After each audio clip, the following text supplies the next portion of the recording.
Hey, Cinema Central fans, it's Thomas Price speaking. So I know I said I wasn't going to be doing any videos until August, but this week I decided to surprise you all with yet another video, and specifically one to conclude my themes of Studio Ghibli. So today I'm going to talk about a film that I actually had the wonderful chance to see this week, and that is, of course, director Hayao Miyazaki's Princess Mononoke. It screens this week in theaters as part of Studio Ghibli Fest, which occurs through Fathom Events every year. So if you ever get the chance this year to see movies, you can find out more events on fathomevents.com, and they're screening movies through December.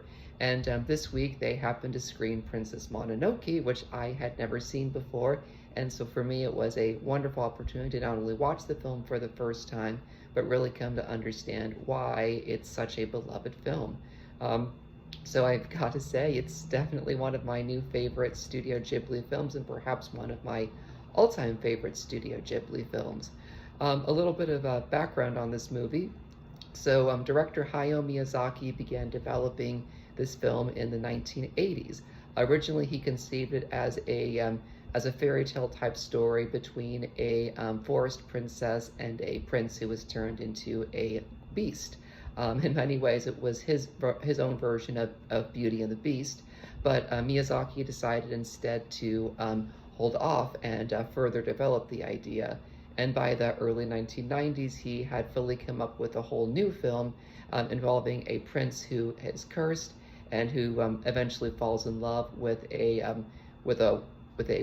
nature princess, and the two end up working together to stop a war between the nature gods and warring humans as well. Princess Mononoke's original working title was Mononoke Hime, which literally translates to Mononoke Princess, or just Princess Mononoke in general. It was originally released in Japan on July 12, 1997. It was a very costly film for Studio Ghibli, but nonetheless proved to be a huge hit. It was given an English dub and limited release in the United States on October 29, 1999.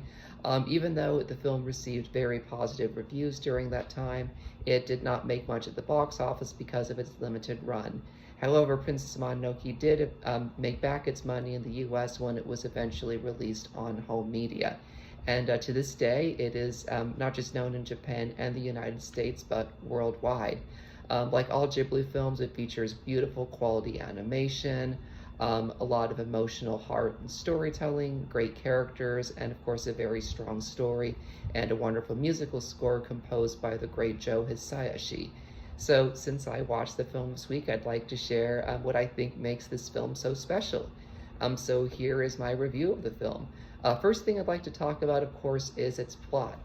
Princess Mononoke takes place in Japan during the Muromachi period, which lasted from between the late 1300s to early 1500s.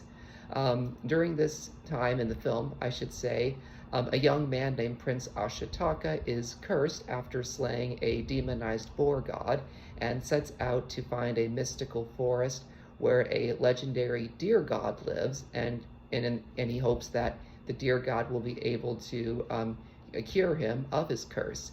But upon arriving in the forest, Ashitaka finds himself caught up in the midst of a war between the forest gods and the people of a place called the Ironworks, which the people of that group are destroying the forest and are also killing off gods.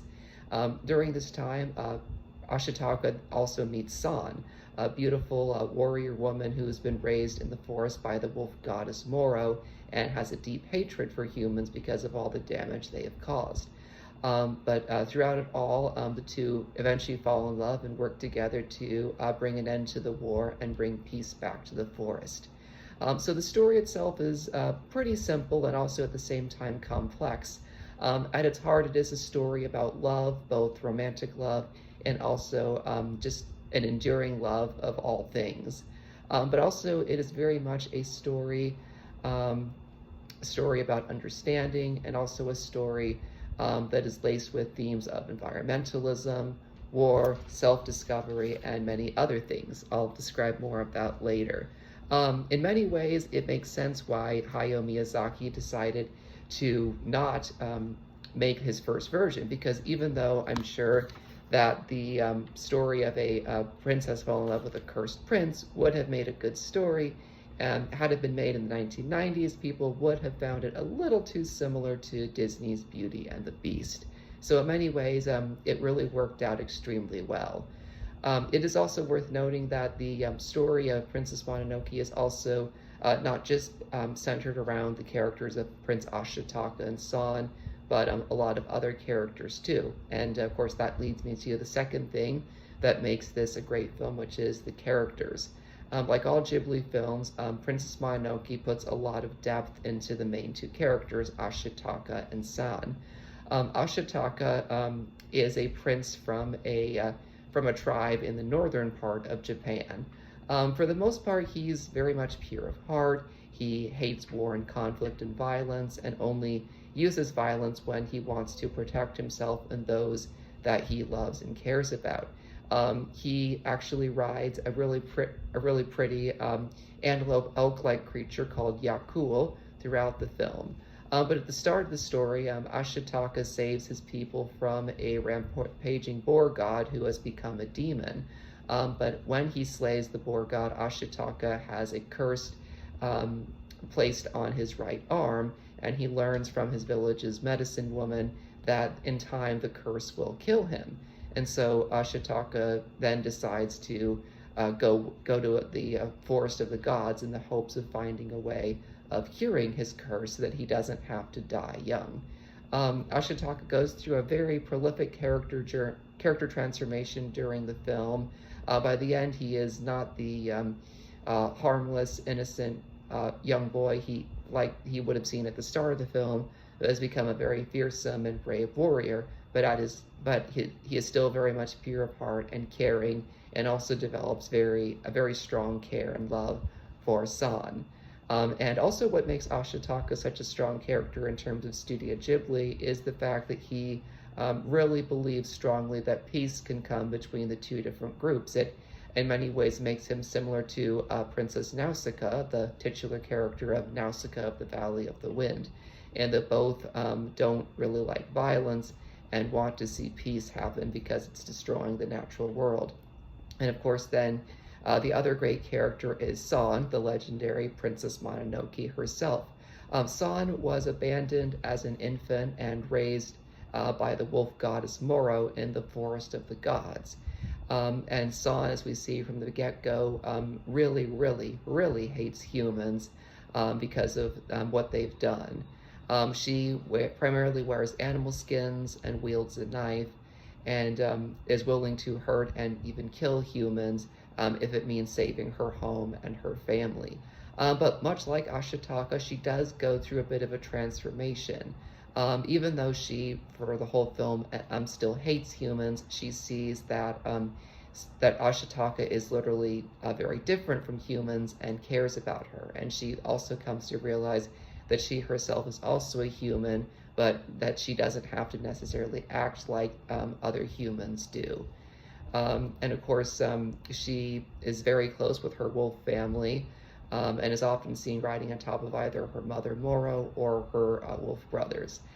She's an absolutely amazing character, beautifully drawn, and also a very fierce fighter. But at her core, she has a caring side too. Some other interesting characters in the film, of course, are the animal characters. You've got Yakul, who, as I said before, is almost like a mishmash between an elk and an antelope. But he's, of course, unlike other cartoon animal characters, he doesn't speak, is very loving and loyal, extremely loyal to Ashitaka.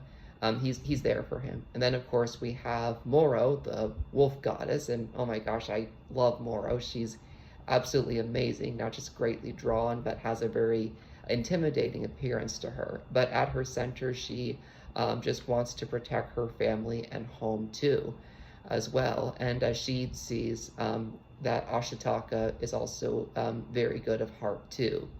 Of course, we also have the legendary deer god of the forest, who doesn't speak, but literally doesn't have to because he's just so majestic. As we see in the story, by nighttime, the deer god becomes what's called a Nightwalker, a giant towering antlered creature that wants to protect his forest home.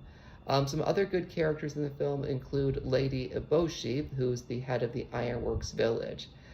For the most part, anyone could see her as the villain of the story, even though she really isn't a villain. She has no evil intentions. She just wants to protect her people and help their society grow. But she, of course, goes about it the wrong way by having the forest and its surrounding areas destroyed, and also killing gods and anyone else who gets in her way. But by the end of the film, she also herself goes through a change of heart and decides to try and make sure that her people can live in peace with the forest as well. So as you can see, the plot and the characters are, of course, a great part of the film. But the other thing I think that really makes Princess Mononoke great are its themes. And by themes, I mean, its use of different genres. You've got adventure, you've got drama, and you've got fantasy as well. And you even got some themes of romance in here, but none is more prominent than the other. All of them very much add things to it. In many ways, you could see Princess Mononoke as sort of a metaphor for environmentalism. And this is because the main characters of Ashitaka and San are trying to protect the forest from being destroyed. But at the same time, you've also got themes of adventure, and you of course got fantasy, which surrounds the forest gods perfectly, as well as themes surrounding curses and evil forces as well. That really works well. And even surprisingly, you've got themes of war thrown in there because, well, Ashitaka and San find themselves in the midst of a war between the people of the Ironworks and the forest gods. And it shows that, like anything, war can definitely take its toll on the natural world. And by the end, of course, though, the leads are able to bring the war to an end and instead live in peace. So yeah, I mean that's the overall theme, I'd say, there of Princess Mononoke. I would also like to say that for a Studio Ghibli film, especially from the 1990s, Princess Mononoke is also quite violent. It specifically received a PG-13 rating here in the United States because it features images of violence and gore. And so for anyone watching this, if you have children under the age of 13, I would recommend you not show this to them because it would be a little too intense and there are some things they might not understand. So overall, that wraps up my review of Princess Mononoke. Again, I just wanted to give you guys a little something extra. Don't forget, you can find out more information on Studio Ghibli Fest on fathomevents.com. I know that this next week, or actually I think it's the week after, they're going to be screening Ponyo, which is an absolutely wonderful film in of itself. And yeah, so again, thank you so much for tuning in. I hope this surprise makes your day, and have a great rest of your month of July. See ya.